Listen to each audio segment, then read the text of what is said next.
सांसद महोदय से ज्योतिषी ने कहा कि चुनाव आ गए हैं और इस बार चुनाव में भी जीत आपकी ही होगी और एक बार फिर आप सांसद बनेंगे। लेकिन सांसद महोदय ने कहा कि महाराज, इस बार तो पार्टी ने मुझे टिकट ही नहीं दिया है और मैं चुनाव ही नहीं लड़ रहा हूं, फिर आखिर मैं दोबारा सांसद कैसे बनूंगा। ज्योतिषी ने कहा, ये सब मुझे नहीं पता, लेकिन आपकी कुंडली में ऐसा ही दिखाई दे रहा है, योग तो ऐसे ही बन रहा है। वक्त गुजरता चला गया, लेकिन जब नामांकन करने की आखिरी तारीख नज़दीक आई तो एक दिन पहले सांसद जी उस बात को नहीं भूले। एक बार फिर ज्योतिषी से उन्होंने बात की। उन्होंने कहा कि महाराज, अब बस एक दिन बचा है नामांकन भरने के लिए और आपने कहा था मैं दोबारा सांसद बनूंगा, पार्टी तो मुझे टिकट ही नहीं दे रही, नामांकन की आखिरी तारीख भी दिखाई दे रही है नज़दीक। उन्होंने कहा कि ये सब गुणा भाग सियासत का मुझे नहीं पता, लेकिन दोबारा सांसद तो आप ही बनेंगे। और आखिरकार नामांकन की आखिरी तारीख नज़दीक आई और एक रात पहले ही कुछ ऐसा घटनाक्रम हुआ कि वो राष्ट्रीय स्तर पर चर्चा का विषय बन गया। और वो सीट है जौनपुर की, जहां से बीएसपी के सांसद हैं श्याम सिंह यादव। ये किस्सा इन्हीं का था। लेकिन यहां पर कुछ ऐसी सियासी लड़ाई दिखाई दे रही थी जिसने पहले ही देश भर के तमाम लोगों का ध्यान अपनी ओर खींचा था। बाहुबली माने जाते हैं धनंजय सिंह, सांसद भी पहले रहे हैं, वो जेल में बंद थे। उनकी पत्नी बीएसपी से यहां पर उम्मीदवार के तौर पर नामांकन कर चुकी थी। चुनाव प्रचार भी उनका जोर शोर से चल रहा था और 1 मई को जेल से जमानत पर बाहर आ गए धनंजय सिंह। दरअसल धनंजय सिंह बाहुबली नेता माने जाते थे, लेकिन अपहरण और रंगदारी के मामले में 7 साल की उन्हें सजा हो गई। हाईकोर्ट से लेकिन उन्हें जमानत मिली, जेल से वो बाहर आए, अपनी पत्नी का चुनाव प्रचार भी करने लगे।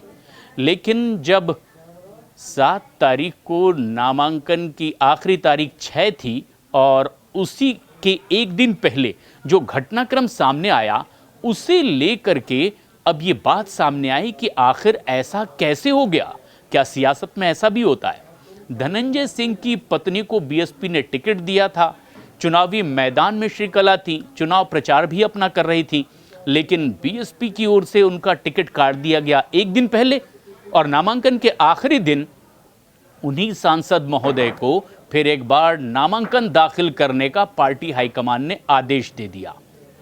और ऐसे में दिलचस्प बात यह भी है कि आखिर धनंजय सिंह की कोर्ट से रिहाई होती है, वो चुनाव प्रचार भी करते हैं और रात रात तक के ये चुनाव प्रचार चलता है और अगले दिन ही उनकी पत्नी का टिकट कट जाता है, जो नामांकन बाकायदा पार्टी के सिंबल पर कर चुकी थी, और एक नया उम्मीदवार चुनावी मैदान में आ जाता है जो कि मौजूदा सांसद हैं।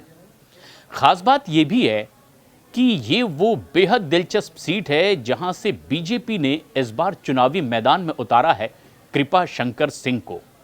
कृपा शंकर सिंह का दावा शुरू से ये रहा कि वो इंदिरा गांधी की राजनीति से प्रेरित रहे और तभी वो सियासत में आए, और अपना ज़्यादातर वक्त उन्होंने कांग्रेस में गुजारा। और सिर्फ कांग्रेस में वो नेता ही नहीं रहे, बल्कि महाराष्ट्र में जमकर सियासत भी कृपा शंकर ने की और वहाँ महाराष्ट्र में गृह राज्य मंत्री तक बने। अब आखिरकार कुछ वक्त पहले बीजेपी का दामन उन्होंने थामा, क्योंकि मूल रूप से वो यूपी के जौनपुर से रहने वाले थे। बीजेपी ने उन्हें टिकट भी दे दिया और कृपा शंकर सिंह चुनावी मैदान में थे। माना यह जा रहा था कि धनंजय सिंह जेल में हैं, उनकी पत्नी चुनावी मैदान में है, कृपा शंकर सिंह बीजेपी के उम्मीदवार के तौर पर चुनावी मैदान में हैं। तो ऐसे में मुकाबला दिलचस्प होगा। समाजवादी पार्टी के बाबू सिंह कुशवाहा भी इसे बैठकर देख रहे थे और वोटों के बंटवारे में अपना फायदा तलाश रहे थे।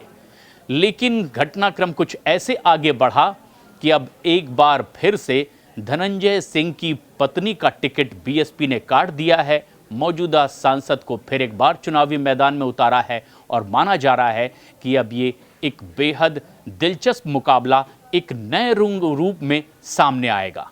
हालांकि इसका क्या परिणाम होगा और जो ज्योतिषी ने दावा किया था कि मौजूदा सांसद फिर एक बार सांसद बनने वाले हैं, क्या वो बात सच साबित होगी, 4 जून को पता चलेगा।